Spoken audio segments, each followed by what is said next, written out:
भगवती अम्बा जी कह रही हैं कि हजारों धर्मात्माओं में कोई एक वैराग्यवान होता है और करोड़ों विरक्तों में कोटि विरक्त मध्य श्रुति का है सम्यक ज्ञान सकृत को कोई बिरला एक होता करोड़ों वैरागियों में जिससे ब्रह्म ज्ञान होता है, और उन करोड़ों ज्ञानियों में कोई ब्रह्म बोध संपन्न जीवन मुक्त महापुरुष कोई बिरला ही होता है। और 3 सहस्त्र महा सब सुख खानी दुर्लभ ब्रह्म लीन विज्ञानी। अब देखो बड़ी गूढ़ बात कह रहे, उन जीवन मुक्तों में भी कोई बिरला एक ऐसा होता है जो ब्रह्मलीन होता है, जीवन मुक्त। जैसे आप स्वप्न से जग गए, अब जगने के बाद जो स्वप्न आपने देखा था दुखद सुखद, उसका कुछ समय तक प्रभाव रहता है। नहीं मैं तो अपने कमरे में हूं, पानी में तो डूब ही नहीं रहा था, अच्छा वो स्वप्न था, पर वो दुखद या सुखद जितनी देर तक आप जितने विवेकवान जितनी जल्दी आप उससे उबर पाए, नहीं तो काफी देर उसी स्वप्न का प्रभाव रहता है।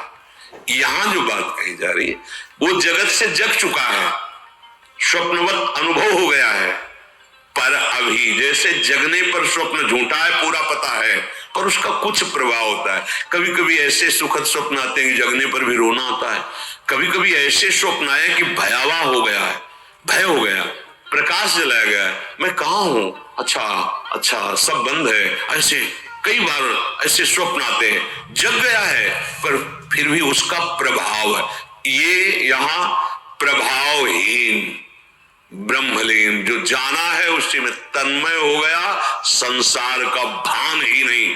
ऐसे हजारों जीवन मुक्तों में कोई एक ऐसा ब्रह्मलीन होता है। तो यहां भगवती अम्बा कह रही है ये धर्मात्माओं में, वैराग्यवानों में, ज्ञानियों में, जीवन मुक्तों में सबसे श्रेष्ठ ब्रह्मलीन, जीते जी ब्रह्मलीन। सबते सो दुर्लभ सुर राया,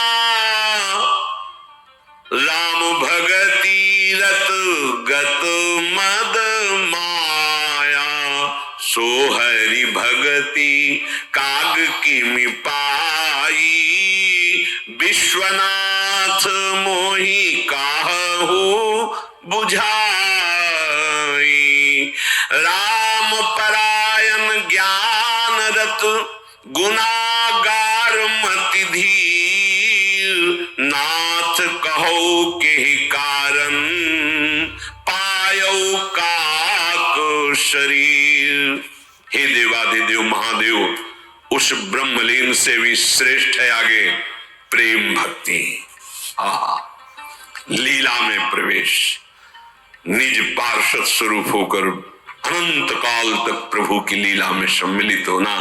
बोले मद और माया दोनों से रहित प्रेममयी भक्ति, ये सबसे श्रेष्ठ है। इसलिए सर्वश्रेष्ठ धाम प्रभु का, जिसके प्रताप से अद्भुत प्रेम लक्षण, महाप्रेममयी महामाधुर्यमयी भक्ति प्राप्त होती है। हे विश्वनाथ, ऐसी दुर्लभ हरि भक्ति काक को कैसे प्राप्त हो गई, कौवे को कैसे प्राप्त हो गई, ये मेरे प्रश्न का समाधान कीजिए।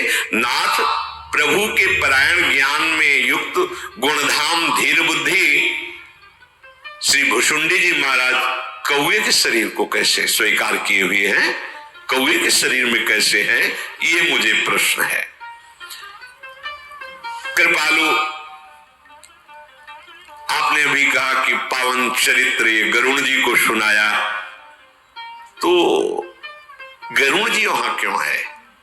मुझे बड़ा कौतूहल हो रहा है कि इतने बड़े महापुरुष गरुण जी कौवे के पास कथा सुनने के लिए आए। गरुण तो महाज्ञानी है, सद्गुणों की राशि है, और हरि के वाहन है, निज संगी है। उन्होंने बड़े बड़े ब्रह्म ऋषियों का समागम छोड़कर कौवे के पास आकर के सत्संग सुना। कहू कवन विधि भा संवादा, दो हरि भगत काग उर गादा। मेरी बड़ी इच्छा है इन दोनों महापुरुषों का समागम हुआ, जब काकभूषुंड जी का और गरुण जी का बड़ी रसमयी बात हुई होगी, वो सुनना चाहती हूँ। भगवती अम्बा की उमा जी की बात सुन करके देवाधिदेव महादेव बड़े आनंद में भर करके बोले, हे पार्वती तुम धन्य हो, तुम्हारी बुद्धि अत्यंत पवित्र है, प्रभु के चरणों में तुम्हारा अपार प्रेम है। क्योंकि जब कोई भगवान की लीला के विषय में प्रश्न करता है तो भगवत भक्तों को बहुत आनंद की अनुभूति होती है और उसके सुनने से सबके भ्रमों का नाश हो जाता है, प्रभु के चरणों में विश्वास उत्पन्न होता है। और प्रभु के चरित्र ऐसे हैं कि बिना किसी अन्य साधन के, परिश्रम के बिना ये परम पद प्रदान कर देते, सुनने मात्र से। भगवान की चर्चा ऐसी है कि कह रहे उपजई राम चरण विश्वासा और भवनिधि तर नर बिना ही प्रयासा, बिना प्रयास के भव समुद्र से पार हो जाता है जो रोज सत्संग सुनता है, रोज भगवत चर्चा सुनता है। पक्षीराज गरुण जी ने भी जाकर काकभूषुंड से यही प्रश्न किया था, तो तुम ध्यान देकर के सुनो उमा, मैंने जिस प्रकार जन्म मृत्यु से छुड़ाने वाली कथा सुनी, सुमुखी सुलोचनी, वो प्रसंग तुम सुनो। पहले तुम्हारा अवतार दक्ष के घर में हुआ था, तुम्हारा नाम सती था। दक्ष के यज्ञ में तुम्हारा अपमान हुआ, तुमने अपने शरीर को त्याग दिया, मेरे सेवकों ने यज्ञ विध्वंस कर दिया। सारा प्रसंग ध्यान करो, तुम्हें याद आ जाएगा।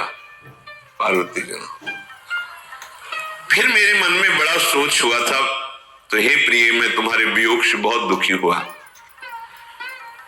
मुझे कैलाश भी अच्छा नहीं लगने लगा। शरणागत वत्सल प्रभु का स्वभाव है, थोड़ा प्रेम कर लो तो प्रेम समुद्र है। अगर आप 1 मिनट उनके बिना नहीं रह सकते तो 1 सेकंड वो आपके बिना नहीं रह सकते। आप 1 आंसू गिराओगे वो 10 आंसू गिराएंगे, आप 1 कदम चलोगे वो 10 कदम। अभी पता, उमा राम स्वभाव जे जाना ताई भजन तज भावना।